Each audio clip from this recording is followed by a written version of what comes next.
Welcome to the deep dive. Ever wondered what makes some businesses run like, well, clockwork, while others just feel a bit messy? Yeah, a bit chaotic sometimes. Exactly. Today, we're going to try and cut through some of that chaos. We're diving deep into Part 4, Organization Structure and Departments. That's from Unit 3, People in Business. Our mission for this deep dive is to really unpack and revise the key ideas from Chapter 23, Organization Structure and Employees, and Chapter 24, Departmental Functions. That's right.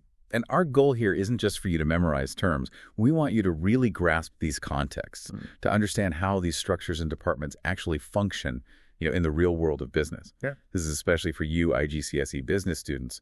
We'll aim to keep things clear, lots of examples, make sure it sticks. Absolutely. And remember, if you want more resources or want to dig even deeper after our chat, you can always check out www.igcs-business.weebly.com.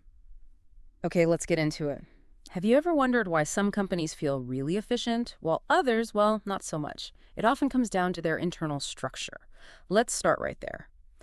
Why do businesses even need to be formally organized in the first place? It's a great starting point because, as businesses grow, things change. Yeah. Think about maybe you start small, just one or two people, everyone knows what's going on. But add more people, more tasks. It gets complicated fast. You need some formal organization. This basically means workers get put into specific groups, usually with a leader. And that leader, they're responsible for the group. They control its activities, make sure things get done. It's fundamentally about clarity. Everyone needs to know their role, what they're supposed to do, and, crucially, who they answer to. Accountability. Without that formal structure, things just fall apart. Tasks get missed, people step on each other's toes. It's inefficient. Right, that makes sense. And when we try to see that structure, the thing that usually comes up is an organizational chart. They look kind of formal, maybe a bit boring sometimes, but they're really important, aren't they? What exactly is an org chart showing us? It's much more than just a diagram of boxes and lines, definitely. It's basically the formal internal structure of the business, laid out visually. It shows you how the business is split up, into different functions or departments, like marketing, finance. It also tells you the roles, the job titles, who does what, and, really importantly, who has responsibility for certain tasks or areas. Plus, who each person reports to. That's accountability again. It even shows the formal communication channels, how information is supposed to flow, and just generally the relationships between all the different positions in the company. It's like a blueprint. A blueprint, I like that. And looking at that blueprint, you immediately see the different levels, right? This idea of hierarchy, it's like an order of responsibility, from the bottom level employees right up to the top bosses. You can almost picture it like a ladder, maybe, or a pyramid. Exactly. Ladder or pyramid works well. Hierarchy is just that the levels of responsibility, the layers of authority. And within that hierarchy, you find different types of roles. At the very top, you've typically got the directors. They're usually appointed by the owners. They form the board. They make the big strategic decisions. They have the overall authority, setting the direction. Then you have managers. Their roles are quite broad: planning, controlling resources, organizing tasks, motivating their teams, solving problems. They need authority to get things done to meet those objectives. Okay, so directors set the course, managers steer the ship day to day. Pretty much. Then below them, you might find supervisors. They're more hands-on, monitoring work in a specific area. They have authority over the operatives. The operatives are the skilled workers doing the core production work. Think machine operators, people assembling products. They're essential. You also have general staff. They might be less skilled in a specific production task, but do vital jobs: drivers, cleaners, assistants, that kind of thing. And let's not forget professional staff. These are highly skilled people like lawyers, accountants, engineers, providing specialist knowledge. Wow. Okay. So definitely not a flat structure in most cases. Different roles clearly mean different levels of power, of responsibility. So with all these layers and roles, how do orders actually get passed down? How does information flow through this hierarchy? That's what we call the chain of command. It's the formal route, the pathway, through which orders pass down from the top management through the different layers, right down to the operatives or general staff. It's the official line of communication for instructions. Now, a potential issue arises if that chain is very long, lots and lots of layers. Messages can sometimes get distorted, like a game of telephone, or they just get delayed. Information flow slows right down. Which isn't great if you need to react quickly to something, I guess. Precisely. And is that where delegation comes in? I hear that term a lot. It sounds like just passing work off, but it's more than that. Oh, much more. Delegation is when a manager gives a subordinate, someone more junior, the authority to carry out a specific task or make certain decisions. Yes, it makes the manager's job less complex, frees up their time. That's a benefit. But crucially, it can really motivate the subordinate, gives them ownership, responsibility, and it's a fantastic way to develop their skills, build their confidence, maybe prepare them for promotion later on. Good delegation is key. Okay, that makes sense. It's about empowerment, too. Absolutely. And connected to this idea of managing people is the span of control. This term just refers to the number of subordinates, the number of people that a manager is directly responsible for, supervising directly. You can have a wide span of control where one manager looks after many employees, maybe like a call center supervisor. Or you can have a narrow span of control where a manager is responsible for only a few people, perhaps a specialist research team leader with just 2 or 3 scientists. Like a coach with a big football team versus a tutor working one-on-one. That's a great analogy, yeah. Different spans suit different situations, different types of work. Okay, so let's try and bring these concepts, hierarchy, chain of command, span of control, together. How do they shake the overall structure? I know we often talk about flat versus hierarchical or tall structures. Yes, those are 2 common ways to think about the overall shape. They represent quite different approaches. A flat structure, as the name suggests, has fewer layers in the hierarchy. This naturally means the chain of command is shorter. And usually, managers have a wider span of control because there are fewer managers overall. The advantages? Well, communication can be much quicker, more direct, fewer levels for messages to get stuck in. Management costs can be lower. 2 fewer managers means lower salary bills. And often it's seen as more motivating. Staff might feel closer to the decision makers, maybe have more autonomy. Think of many tech startups. They often favor this flatter approach for agility. Right, more nimble, perhaps. Exactly. Now, the opposite is the hierarchical structure, sometimes called a tall structure. This one has many layers in the hierarchy, so long chain of command. The disadvantages can be significant. Communication can become really difficult, slow. Messages can get lost or twisted. Management costs tend to be higher because you have all those layers of managers to pay. And it can sometimes be demotivating for staff who feel quite distant from the top, like a small cog in a giant machine, less feeling of impact. So maybe less agile, more bureaucratic. That can be the risk, yes. You often see these taller structures in very large, traditional organizations, maybe government bodies or big manufacturing firms, where control and clear reporting lines are prioritized. Okay, this brings up a really interesting point. Who actually gets to make the decisions? Is it all concentrated at the top, or is that power spread out more? This must be the centralization versus decentralization idea. Precisely. This is a huge question for any business. A centralized organization is one where the vast majority of decision-making power rests firmly at the top. Think senior management, the CEO, the board. So the big bosses call all the shots. Pretty much the important ones, yes. And there are reasons why a business might choose this. The advantages are clear control. Senior management keeps a tight grip on resources, ensures everyone follows the same strategy. Consistency. Decisions are made by the most experienced people, which could mean, hopefully, higher quality decisions, less risk, especially for major strategic choices. It stops different parts of the business pulling in different directions. Easier coordination. Okay, so control and consistency. But Right. What are the downsides? Well, if all decisions come from the top, employees lower down can feel, powerless. They might lack authority, get demotivated, less likely to show initiative. Because they're just following orders. Right.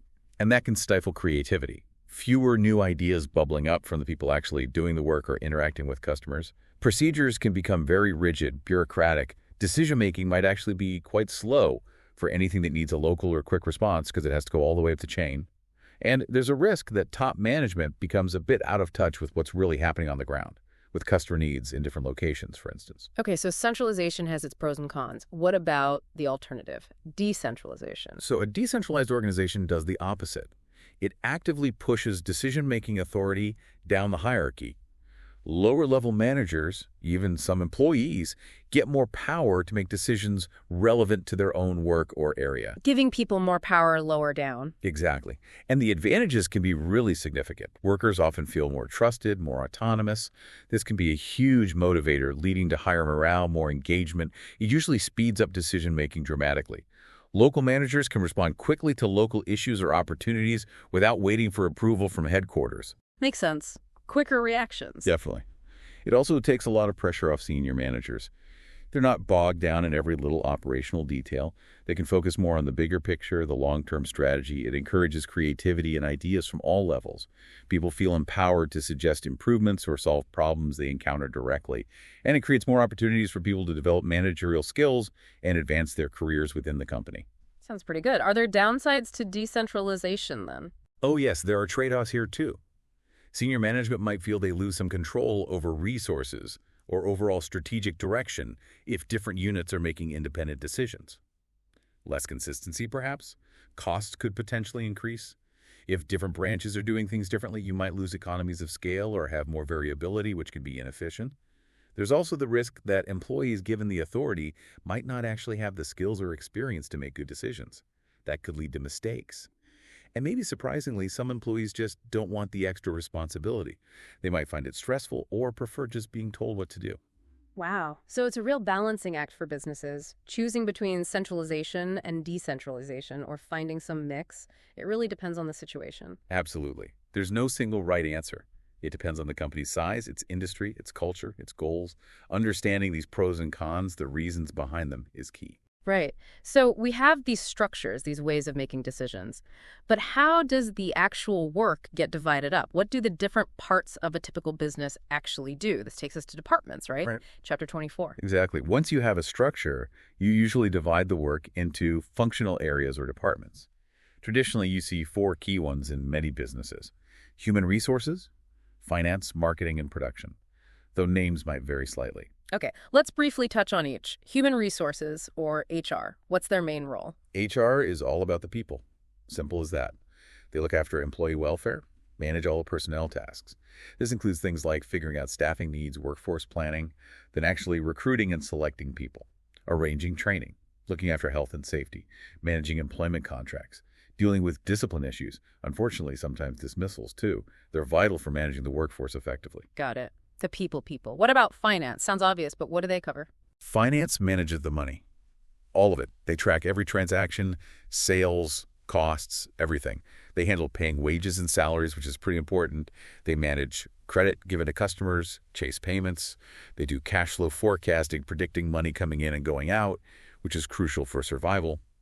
And they prepare the company accounts, the financial statements. They keep the business financially healthy and compliant. Okay, money sorted. Then marketing. What's their focus? Marketing is focused outwards, on the customer. Their job is to understand customer needs and wants, and then develop products or services that meet them. So they do market research, plan product features, figure out pricing, run advertising and sales promotions. They also handle customer service, public relations, even things like packaging design and how the product gets distributed to the customer. They're the link between the business and the market. The customer champions. And finally, production. Or sometimes operations. Yes, production or operations. This is where the goods are actually made, or the service is delivered. Their tasks include designing the product or service process, purchasing the raw materials or components needed, managing stock levels, inventory control. They're also responsible for maintaining equipment, ensuring quality, and often research and development, R&D, for new products or improving existing ones. They create what the company sells. It's amazing how distinct each area is, yet you can immediately see how they must all work together. They can't just operate in silos, can they? Absolutely not. That's a critical point. These departments are highly interdependent. They rely on each other constantly. Think about it. Production needs marketing to tell them what customers actually want to buy and how many. They can't just guess. HR needs to recruit the right people for all departments. They need marketing experts, finance clerks, production workers. Finance needs to provide the budget for marketing's advertising campaigns, for production's raw materials, and they process payroll based on information from HR. Information flows constantly between them. A quality issue found in production might need input from R&D and feedback to marketing. It's all connected. That interdependence and the communication needed for it seems absolutely vital for the whole business to run smoothly. It really is. Poor communication between departments is a recipe for problems. Okay, fantastic overview. Before we wrap up this deep dive, how about we do a quick check-in, a couple of multiple choice questions based on what we've discussed? Sounds good. A quick quiz to test your understanding. All right, first one from Chapter 23, Concepts. The route through which orders are passed down the hierarchy is called A, span of control, B, delegation, C, chain of command, D, authority. Takes a second to think. A, B, C, or D. Slight pause. The correct answer is C, chain of command. Remember, that's the formal pathway for orders going down the levels. Got it. Chain of command. Ready for another. Yep, here's one related to Chapter 24, the departments. Which department is likely to be responsible for dealing with an employee's contract of employment? A, production. B, marketing. C, human resources. D, finance. So contracts, production, marketing, HR, or finance. Slight pause. And the answer is C, human resources. HR handles all the people paperwork, including contracts, recruitment, welfare, etc. Excellent. Hopefully you got those right at home. Even thinking them through helps lock in the learning. Wow. Okay, that was quite the deep dive today. We've covered so much ground, from why businesses need structure in the first place, to deciphering those organizational charts, understanding the chain of command, span of control, and then really digging into the differences of pros and cons between centralized and decentralized decision-making. Plus, a tour of those key departments: HR, finance, marketing, and production. Absolutely. And hopefully you can see how these aren't just abstract theories. They are fundamental concepts for understanding how any business actually works, manages its people, gets things done. Grasping these ideas really helps you see that bigger picture, how all the pieces fit together for success. Or sometimes why things go wrong. And remember, understanding is key, not just memorizing. So here's a thought to take away. Think about a business you know. It could be a local shop, or restaurant you like, maybe a big company you see ads for. Try to picture its structure. Do you think it's more flat or tall? More centralized or decentralized? How might its departments work together, or maybe struggle to work together? Consider how the advantages and disadvantages we talked about might be playing out for them in the real world. It's a great way to apply this knowledge. That's a brilliant challenge. Put the theory into practice by observing the world around you. And one last reminder, for more resources, practice questions, and to continue exploring these topics, do head over to www.igcis-business.weebly.com. Thank you so much for joining us on this deep dive.